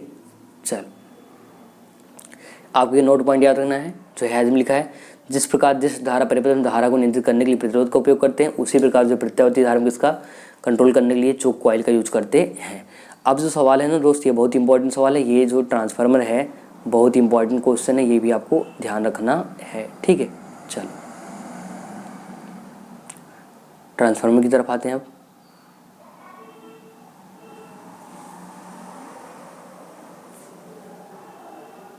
तो दोस्तों अब ट्रांसफार्मर की बात करने वाले हैं, ठीक है। ध्यान से आपको ट्रांसफार्मर देखना है, बहुत इंपॉर्टेंट है। वही ट्रांसफार्मर जो आपको खंभे में दिखता है उसी की बात करने वाले हैं। ट्रांसफार्मर होता है कि एक ऐसा युक्ति है या जुगाड़ है जो अन्योन्य प्रेरण के, ध्यान रखना, इसके म्यूचुअल इंडक्शन पर आधारित है, अन्योन्य प्रेरण के सिद्धांत पर आधारित है, जो करता है कि प्रत्यावर्ती वोल्टेज को चेंज करने का, परिवर्तन करने का कार्य करता है। और एक कार्य का आधार पर दो प्रकार का, ऊंचाई और अपचाई। ऊंचाई क्या करता है तो हमने यहाँ पर बता रखा है, ऊंचाई ट्रांसफार्मर या स्टेप अप ट्रांसफार्मर। ऊंचाई जो निम्न वोल्टेज क्या करता है, अधिक वोल्टेज में या उच्च वोल्टेज में परिवर्तन करता है, उसको ऊंचाई बोलते हैं। और जो ज़्यादा कम करता है ना उसे अपचाई कहते हैं, तो स्टेप डाउन बोलते हैं। तो ऐसा ट्रांसफार्मर जो उच्च प्रत्यावर्ती वोल्टेज को निम्न प्रत्यावर्ती वोल्टेज में बदलता है उसे अपचाई ट्रांसफार्मर या जो है स्टेप डाउन ट्रांसफार्मर कहते हैं। ये ट्रांसफार्मर का डायग्राम है, ध्यान से आप लोग बना लो, चाहे तो आप स्क्रीनशॉट कर लो, ठीक है। ये काम आप लोग जल्दी से कर लो, ठीक है। एक ऊंचाई है और एक अपचाई है, ये बात भी आपको ध्यान रखना है। ऊंचाई का मतलब जो मान कम वाले मान को ज़्यादा कर दे और अपचाई का मतलब ज़्यादा वाले मान को कम कर दे, ये बात आपको ध्यान रखना है, ठीक है दोस्तों। सो आगे बढ़ते हैं। ट्रांसफार्मर की यहाँ बात कर रहा है, उसकी रचना की। तो ट्रांसफार्मर क्या होता है, क्रोड होता है, कैसा होता है, कच्चे लोहे की विद्युत रोधी पट्टियों से बनाई जाती है। क्रोड चुंबकीय बल रेखाओं को अपने में केंद्रित करके ऊर्जा क्षय को कम कर देती है। क्रोड में बहुत धाराएं कम होती हैं, इसलिए क्रोड को पटलित किया जाता है। क्षैतिज हानि या हिस्टैरिसीस लॉस कम करने के लिए क्रोड लौह चुंबकीय पदार्थों को बनाई जाती है। क्रोड की एक भुजा पर तांबे के तार की कुंडली लपेटी जाती है, जिससे उस प्रत्यावर्ती धारा को जिससे लपेटा जाता है जोड़ दिया जाता है, ध्यान रखना है, ठीक है। सॉरी दोस्तों, तो थोड़ा से नेचुरल है तो इसको हम रोक नहीं सकते हैं ना, तो तबीयत खराब नहीं है बट हो जाएगा, क्योंकि हमने बहुत सारा वर्क किया है तो थोड़ा टाइम कम मिल पाया है, रेस्ट नहीं किया आप लोगों के लिए। तो कोई बात नहीं, आपका एग्जाम हो जिसको बढ़िया से रेस्ट करेंगे, ठीक है। आगे देखो, तो हिस्टैरिसीस लॉस कम करने के लिए क्रोड को लौह चुंबकीय पदार्थों को बनाई जाती है। क्रोड की एक भुजा पर तांबे की तार कुंडली लपेटी जाती है, जो उस प्रत्यावर्ती धारा को जोड़ने पर क्या होता है, जो जोड़ दिया जाता है, जिसकी वोल्टता बढ़ानी है या फिर घटानी है। इस कुंडली को प्राथमिक कुंडली, और जो जिससे जुड़ता है सामने वाला भुजा क्या होता है, ध्यान रखना, तांबे की तार की लपेटी जाती है, जिसके सिरों पर हम निर्गत वोल्टता प्राप्त करते हैं, जिसे द्वितीयक कुंडली या सेकेंडरी कॉइल कहते हैं, ठीक है। कार्यविधि की बात कर रहा है, जब प्राथमिक कुंडली के सिरों पर मध्य में निवेशी या इनपुट होता है, जोड़ते हैं, तो उसके जस्ट सामने क्या होता है, आउटपुट होता है, दूसरा भाग होता है जहाँ से हम वोल्टेज प्राप्त करते हैं, ये भी ध्यान रखना है, ठीक है। तो धारा प्रभावित होने लगती है। यदि धारा परिवर्तन कारण क्रोड में चुंबकीय फ्लक्स परिवर्तन हो जाता है, यदि प्राथमिक कुंडली में फ्लक्स परिवर्तन दर क्या हो, D delta five B upon delta T तथा कुंडली में फेरों संख्या एन पी हो, किसमें प्राथमिक में, दूसरे में क्या होगा एन एस होता है, ध्यान रखना है। तो ई पी और मिलता है minus N P delta five upon delta T, equation first. और सेम इसी तरह क्या मिलता है सेकंड इक्वेशन, और सॉल्व करने पर मिल जाता है क्या E S upon E P equal to N S upon N P. इसी सेम मिलता है क्या ए फार्मूला मेन वाला याद रखना है, ये मेन फार्मूला है, ठीक है, ये मेन फार्मूला है, यहाँ पर हम दिखा दे रहे हैं, ये वाला थोड़ा नीचे लाते हैं, थोड़ा बड़ा करते हैं और ये दिखाते हैं। ये जो फार्मूला दिख रहा है ना दोस्तों, क्या ये बहुत इंपॉर्टेंट फार्मूला है, ध्यान रखना है आपको, ठीक है। अब इससे होता क्या है, इससे आपको याद रखना है कि जो formula E S upon A P equal to N S upon N P V S upon V B, धारा वाला ना इसी को उल्टा हो जाता है, ध्यान रखना है, बस एक ही चीज़ याद रखना है आपको, ठीक है। चलो अब इसको हटाते हैं। आर क्या है, परिणाम अनुपात है, ये भी आपको ध्यान रखना है, ठीक है। तो अब ये ख़त्म हो गया है, आगे बढ़ते हैं इसकी इफ़िशियंसी पर। इसका इफ़िशियंसी क्या होता है, याद रखना है हमेशा, जितना भी आउटपुट मिलेगा वो अपान में इनपुट, ठीक है, इनटू में 100%, वही इसका वैल्यू निकालते हैं। तो ये आपका जो है इसका दर्जता अधिक से अधिक मान देता है, उसकी बात कर रहे हैं, ठीक है, ये उसी की है। 3 हानि होती है इसमें, हानि याद रखना है।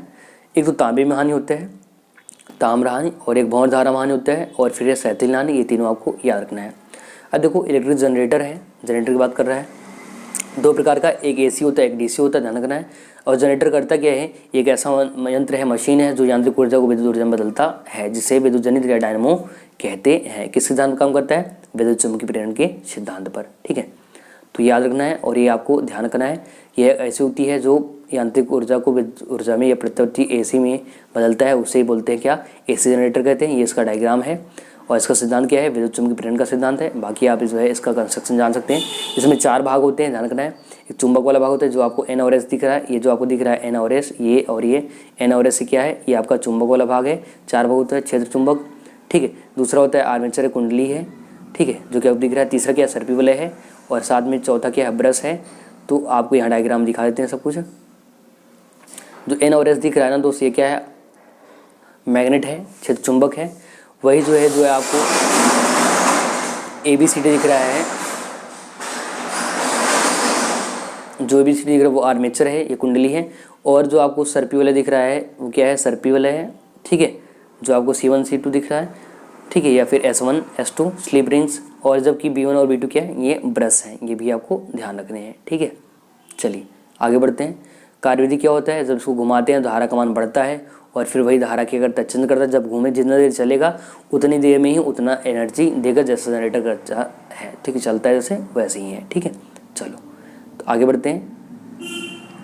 तो इसकी कहानी खत्म हो गई। मैक्सवेल का विद्युत चुम्बकीय सिद्धांत है तरंग का, ये भी एग्जाम में आ चुका है, ये भी एग्जाम में के लिए है और याद रखना है। और ये भी हमने ऑलरेडी वीडियो में अलग से पढ़ा रखा है, यहाँ से रिवीजन कर रहे हैं। तो एग्जाम की दृष्टि से रिवीजन के हिसाब से हम लोग यहाँ पर रिवीजन करेंगे, ठीक है। तो मैक्सवेल के विद्युत चुम्बकीय तरंग सिद्धांत डायग्राम को बना लेना है। क्या है, जैसे ही जब किसी विद्युत परिपथ परिवर्ती विद्युत धारा बढ़ती है तो उस कारण क्या होता है, विद्युत से चुंबकीय क्षेत्र में क्या होता है, परिवर्तन आता है। और इस सिस्टम में होता क्या है, ऊर्जा के तरंग रूप में प्रसारित होता है, तरंग रूप में फैल जाता है, और इस घटना को विद्युत चुम्बकीय तरंग कहते हैं, ठीक है। ई और बी जो है एक दूसरे के लंबवत होते हैं, और ये एक्स जेड वाई जेड के डायरेक्शन में। तो आप यहाँ डायग्राम देख लो, देख पा रहे हैं, विद्युत ऊपर है और नीचे क्या है, चुंबकीय वो चीज़, और तरंग दिशा की चंचरण में दिशा में आगे बढ़ रहा है, वो भी आपको ध्यान रखना है, ठीक है।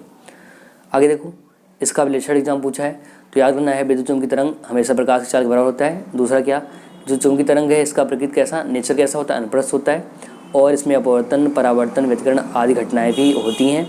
और ये तरंग आवेश की तरह त्वरित गति उत्पन्न होती है। इन तरंगों में स्पेक्ट्रम तरंगदैर्घ्य का मान 0 से अनंत तक होता है, ये भी ध्यान रखना है, ठीक है। ये फॉर्मूले याद रखने हैं। एक स्पेक्ट्रम ध्यान रखना है, विवग्योर जो होता है उसी से बनकर बना है। देखो यहाँ पर ये विवग्योर हमने करके बताया है, परावैगनी है, अदृश्य है, अवरक्त है, और जो तरंगदैर्घ्य है उनके अनुसार इसको बांट रखा है, तो ये भी आपको ध्यान रखना है। फिर है रेडियो तरंग है, जो रेडियो में उत्सर्जन होता है वो रेडियो तरंग कहलाता है। इनका जो क्षमता होता है कितना, 500 किलो हर्ट्ज से 1000 मेगा हर्ट्ज तक होता है। उपयोग किया है, ध्यान रखना, यहाँ पर लिख रखा है कि इनका मॉड्यूलेशन में यूज करते हैं, ठीक है। तो अल्ट्रा हाई फ्रिक्वेंसी में या UHF में यूज करते हैं, ठीक है। माइक्रो तरंग है, इनका जो देखिए उत्सर्जन में होता है। इनकी आवृत्ति कितना है, 1 गीगाहर्ट्ज से 300 गीगाहर्ट्ज। उपयोग क्या है, माइक्रोवेव ओवन जो खाना पकाने वाला मशीन तो उसमें यूज करते हैं। परमाणु और अणुओं के अध्ययन करते हैं, और जो वायुयान है उनसे नेविगेशन जो चलता है डायरेक्शन के लिए यूज करते हैं। और वाहन तथा क्रिकेट की गेंदबाज क्या करेंगे, उनका जो चाल होता है, स्पीड बताता है, जब बॉल फेंकता है तो वो भी माइक्रोवेव की तरह है, माइक्रो तरंग के द्वारा ही पता कर पाते हैं। आवृत्त है, इसको हर्षल नामक वैज्ञानिक ने की है। आवृत्ति याद रखना है, इसका आवृत्ति याद रखना 3×10⁻11 हर्ट्ज से 4×10⁻14 हर्ट्ज यूज किया है। मौसम की जानकारी करता है, फलों को पकाने में, सुखाने में, ठीक है, फलों को सुखाने के लिए यूज करते हैं। चिकित्सा क्षेत्र में, सौर हीटर, सौर सेल, कुकर में, आज चीज़ में इसका यूज करते हैं। सेना में, उपकरण में करते हैं। दृश्य किरण है, जिससे हम लोग देख पाते हैं। और याद रखना इसका उपयोग क्या है, जितने जीव जंतु हैं उसकी खोज करने में, साथ में इन किरणों के द्वारा मनुष्य जीव जंतु को देख पाता है इसमें। और खानों की जो खाने होती हैं कोयले की और चीज़, उनकी जो है खोज में भी इसका उपयोग करते हैं। यूवी की बात करें, जिसको अल्ट्रा वायलेट रेज कहते हैं, ये करता क्या है तो ध्यान रखना है। ये परावैज्ञानिक उत्सर्जन एक विशेष प्रकार का लैंप होता है, बहुत अधिक तत्व वस्तुओं द्वारा होता है। सूर्य किरण महत्वपूर्ण उत्सर्जक है, लेकिन सूर्य से विकिरण जो है ओजोन परत द्वारा अवशोषित कर ली जाते हैं। इसकी आवृत्ति जो है 10⁻14 हर्ट्ज से 10⁻17 हर्ट्ज के बीच होती है। उपयोग क्या है तो चोरों सुरक्षा के लिए अलार्म घंटी लगी होती है, जैसे खींच लेते हैं, मुझे देखते हो डायमंड है, हीरा है और शोर होने लगा, वो क्या है, उसमें यूज करते हैं क्या तो यूवी का यूज किया जाता है। ठीक है, अणुओं की संरचना में, जीवाणुओं को नष्ट करने में, चिकित्सा के क्षेत्र में भी इसका यूज करते हैं। और खनिजों के परिदृश्य की जांच करने में। एक्सरे, हड्डी टूट गई, एक्सरे कराएंगे, उसी की बात कर रहे हैं। ठीक है, हड्डी टूट गई, चोट आ गया, पथरी हो गया, बहुत सारा चीज़ उसके लिए। गामा किरण है, इनको भी देख लीजिए आप लोग। अब देखिए ये पार्ट 2 वाले में आ गए हैं, जहाँ पर प्रकाश का परावर्तन है। याद करने पढ़ा रखा था, आती है, टकराती है और चली जाती है। घटना क्या है, प्रकाश का परावर्तन है। इसके 2 नियम है, तो ये आपको डायग्राम ध्यान करना है। ये देखो डायग्राम बन रखा है अच्छे से, ठीक है, इनका नाम भी, और ये साइड में करते हैं और आपको दिखाते हैं, देख लो ये डायग्राम। ठीक है, तो आती है, टकराती है,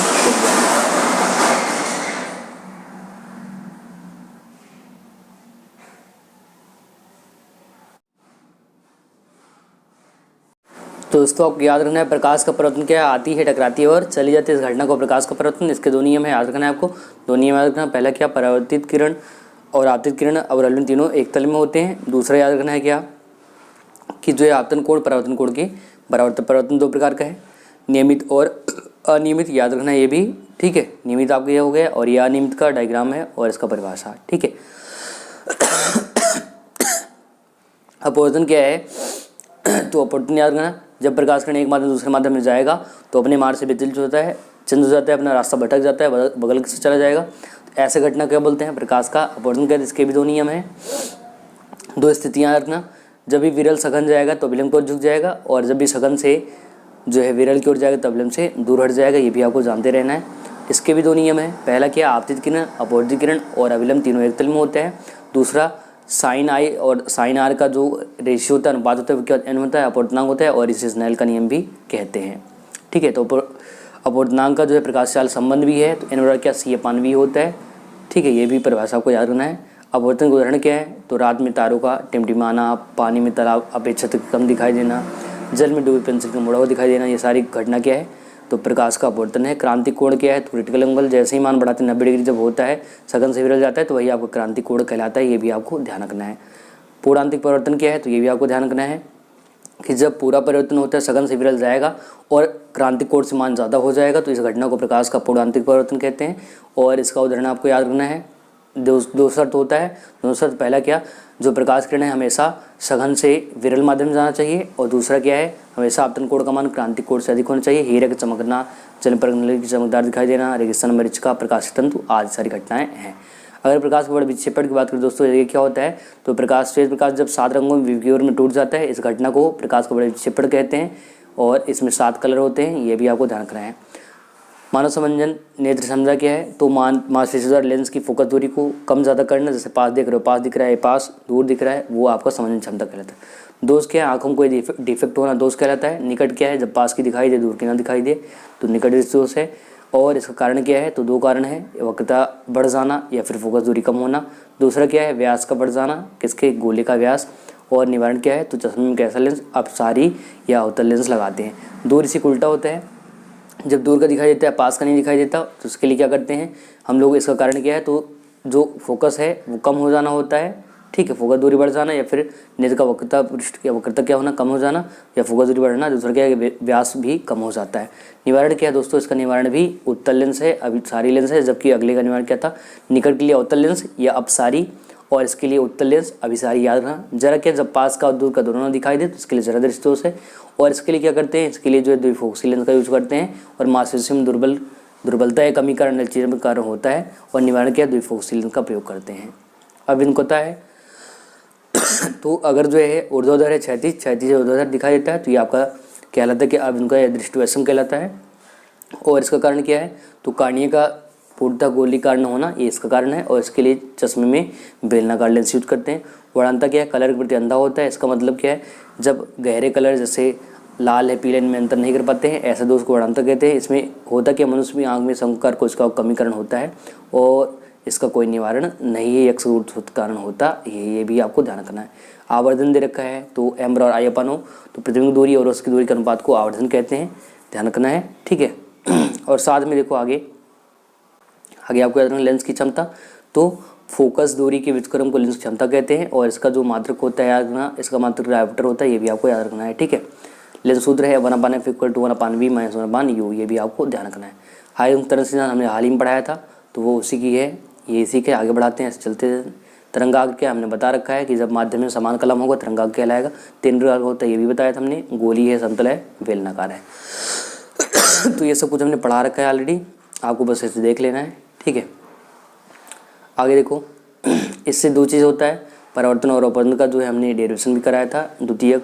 द्वितीयक है, सफलताएं हैं, असफलताएं, ये सब हमने पढ़ा रखा है, आपको याद रखना है, ठीक है। तो ये परावर्तन वाला डेरिवेशन हो चुका है, बस आपको इस ध्यान से देख लेना है, ठीक है। अपवर्तन का है, तो अपवर्तन का भी डेरिवेशन उसी तरह होता है जैसे परावर्तन को होता है, बस थोड़ा संचलन प्रकाश पहले माध्यम दूसरे माध्यम में जाता है, इस तरह इसका भी डेरिवेशन होता है, ध्यान रखना है। और स्नेल का नियम आता है, ये देखो आया है, और ये घटना आपको कहलाता है। ये आपको पूरा PDF मिल जाएगा, जो अगर जाओगे टेलीग्राम पर, तो टेलीग्राम को सर्च करना है क्या, super fast HD with Vishal Raj search कर लेना टेलीग्राम पे, वहाँ पर भी इसका मिल जाएगा, ये आपको ध्यान रखना है, ठीक है। अध्रुवित है, तो अगर हर दिशा में फैला अध्रुवित है, और जब सेम दिशा में होगा तो ध्रुवित। ब्रूस्टर का नियम याद रखना है, एग्जाम में भी आ चुका है, तो ब्रूस्टर का नियम थोड़ा सा देख लेना है आपको। परावर्तन द्वारा प्रकाश का ध्रुवण जब किसी अध्रुवित प्रकाश से ध्रुवित होता है तो आपको कहलाता है, ध्यान रखना है। और आपको ब्रूस्टर का नियम n क्या 10IP याद रखना है, ठीक है, ये भी आपको। और IP क्या ध्रुवण कोण है, ये बात भी आपको ध्यान रखना है, ठीक है। चलो आगे चलते हैं। सॉरी दोस्तों, थोड़ा तबीयत खराब हो गया है, कोई बात नहीं, हम मैनेज कर रहे हैं, ठीक है। प्रकाश प्रकरण देखिए, प्रकरण क्या है, तो याद रखना है, जब प्रकाश प्रकरण क्या होता है, फैल जाता है चारों तरफ, तो आपका प्रकाश प्रकरण कहलाता है, ये भी आपको जानते रहना है। सूक्ष्मदर्शी है, मेलस का नियम ध्यान रखना कि जब किसी ध्रुवक से आने वाला पूर्णतः समतल ध्रुव प्रकाश किसी विश्लेषक पर गिरता है, तो विश्लेषक से निर्गत प्रकाश तीव्रता cos स्क्वायर थीटा के समानुपाती होता है, तो I/I0 cos स्क्वायर थीटा, ये आपको याद रखना है, और यही मेलस का नियम है, ठीक है। I क्या है, निर्गत प्रकाश तीव्रता, और I0 आपको याद रखना है, समतल ध्रुव प्रकाश तीव्रता, और थीटा क्या है, ये ध्रुवण दिशा और विश्लेषक के पर आपतित कोण है। चलो बढ़ते चलते हैं। द्वैत प्रक्रिया याद रखना है, तो प्रकाश दो प्रकार का होता है, एक आपको कण के रूप में, तरंग के रूप में, उससे द्वैत बोलते हैं, ध्यान रखना है। इससे परावर्तन अपवर्तन की व्याख्या होती है। इलेक्ट्रॉन उत्सर्जन क्या है, इलेक्ट्रॉन का किसी पृष्ठ से निकलना, इलेक्ट्रॉन उत्सर्जन। कार्यफलन, वो इलेक्ट्रॉन जो बाहर निकालने में न्यूनतम ऊर्जा खर्च होता है, वो आपका कार्यफलन कहलाता है, ध्यान रखना है आपको, ठीक है। और ये सारी चीज़ें याद रखनी है। प्रकाश विद्युत प्रभाव भी उसी प्रकार होता है, जब फैल जाता है इलेक्ट्रॉन उत्सर्जन होता है, तो वही घटना प्रकाश विद्युत प्रभाव कहलाता है, ठीक है।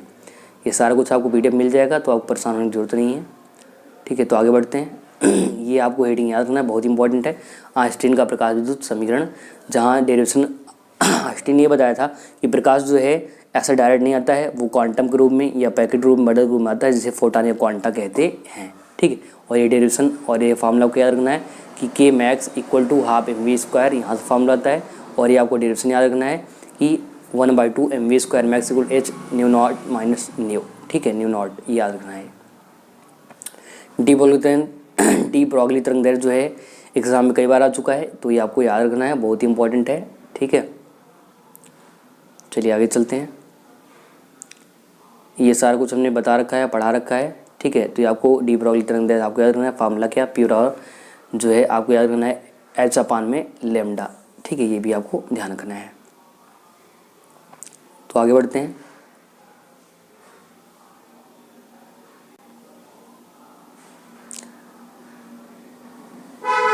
रदरफोर्ड का अल्फा विकर्ण याद रखना है, एग्जाम में आ चुका है और ये बहुत इंपॉर्टेंट क्वेश्चन है। ठीक है, तो आराम से अब बढ़ा देते हैं आगे।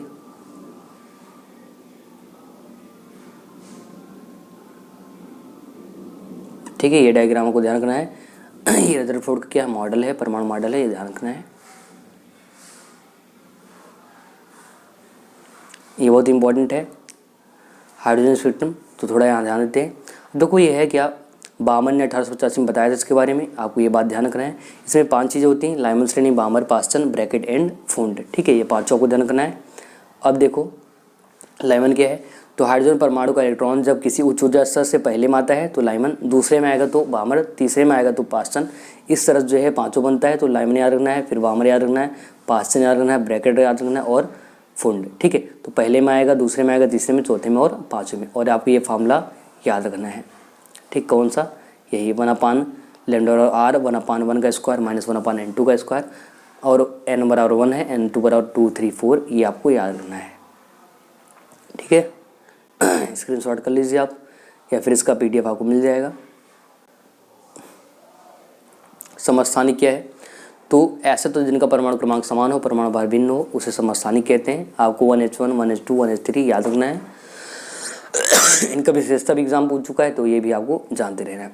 समभारी क्या है, ऐसे तत्व जिनका भार क्या हो, समान हो और क्रमांक क्या हो, भिन्न भिन्न हो, उसे समभारी कहते हैं। तो 18 आर्गन 40 और कैल्शियम 40, ये भी आपको ध्यान रखना है। ठीक है, समभारी की विशेषता है समन्यूट्रॉनिक, जिसमें न्यूट्रॉनिक संख्या समान हो।